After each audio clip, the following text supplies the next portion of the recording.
बुलंदशहर में डीएम चंद्र प्रकाश के आदेश पर शिकारपुर एसडीएम दीपक पाल ने भूमाफिया पर बड़ी कार्रवाई की। भूमाफिया ने सरकारी जमीन पर खड़ा कर दिया अवैध मैरिज होम, जिसकी जमीन की कीमत 3 करोड़ रुपए बताई जा रही है। भूमाफिया ने सरकारी जमीन पर बना दिया मैरिज होम।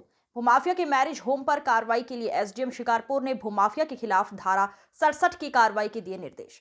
बुलंदशहर के शिकारपुर तहसील क्षेत्र के सेहतपुर बैरी गांव के शिकारपुर बाईपास मार्ग पर बना है अवैध मैरिज होम। सर, आपके द्वारा सेहत बैरी में भूमाफिया के द्वारा करीब 3 करोड़ की संपत्ति को कब्जाया गया है और उसमें आपके द्वारा कार्रवाई की है। तो किस तरह की कार्रवाई की है और संपत्ति को आपको कैसे पता पड़ा कि भूमाफिया के द्वारा कब्जाई गई है? देखिए, चूँकि आप सब समझ रहे हैं कि जल जीवन मिशन के तहत हर गांव में पानी टंकी लगाई जा रही है। उसी संबंध में सेहतपुर बैरी में भी हम लोगों ने एक ज़मीन दी थी 344 नंबर पर। चूँकि वहाँ पे जब देखा गया, वहाँ पे कुछ लोग जो हैं बता रहे हैं कि भाई इसमें हमारी श्रेणी 6-2 की ज़मीन है, जो कि आधे हेक्टेयर की ज़मीन है, 0.5060 हेक्टेयर की है। चूँकि बहुत कम होता है ऐसा कि आबादी ज़मीन इतनी बड़ी किसी जगह होती है। मौका देखा गया मेरे द्वारा और वहाँ पे देखा गया कि वहाँ पे वैसे कोई आबादी बनी नहीं है, सिर्फ एक मैरिज हॉल बना हुआ है। इसी की वजह से फिर हमने चेक कराया कि इतनी बड़ी आबादी गाँव में जनरली नहीं होती है। आधे हेक्टेयर की ज़मीन है ये।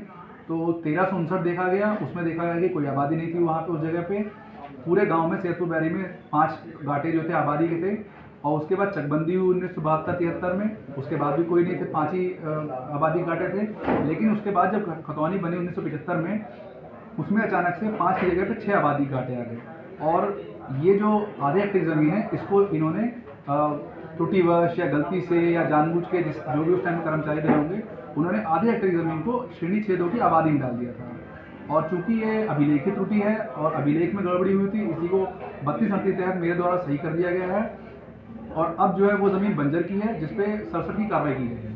अच्छा सर, देखा जा रहा है तो अगर जिस तरह से सरकारी ज़मीन पर कब्जा किया गया था माफिया के द्वारा, तो कहीं ना कहीं इसमें आपके विभाग के कुछ लेखपालों का भी कहीं ना कहीं रोल हो सकता है। तो क्या जांच कराकर उन लेखपालों के खिलाफ भी कार्रवाई की जाएगी आपके द्वारा? चूँकि ये प्रकरण जो है 1974-75 का है और उस समय पे जो कर्मचारी रहे होंगे उनका हम लोग जाँच करवा रहे हैं अभी, लेकिन बहुत संभवतः चांसेस ये है कि बहुत पुराना मैटर है ये, लेकिन फिर भी हम उसमें कार्रवाई करवाएंगे।